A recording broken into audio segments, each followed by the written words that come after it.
In the meantime, the head of the EU delegation in Nigeria and ECOWAS, Ambassador Michel Arrion, has commended Nigeria's military action against Boko Haram, saying some form of legal violence is needed to curb the group's activities.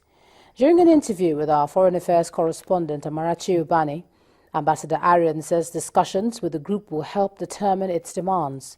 He, however, pointed out that it would be more effective when the sect's leaders and followers are addressed separately. The state has the right to use legal violence. Policemen can use violence, military can use violence if it is according to the law and according to the rules.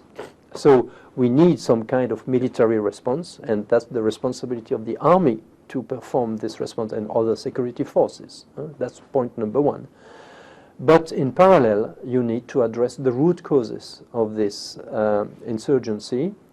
Now, it's not easy to identify the root causes of this insurgency. There is a long history, a long tradition of insurgency in the north, with Muslim sects and that have taken different forms, and one of the last one is Boko Haram. But I think the Boko Haram of 2014 is probably different from the Boko Haram of 2002. So probably there is room for discussion. I don't want to call it negotiation, but discussion, understanding at least what are the grievances of those people.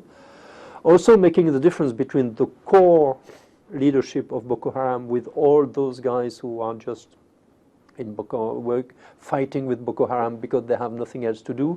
You do not treat a core leader like a foot soldier or somebody who is just that almost by coincidence or just by accident, I would say. So those are different. And in the long term, the only response is certainly equal chance to everyone, literacy, education, training, jobs creation,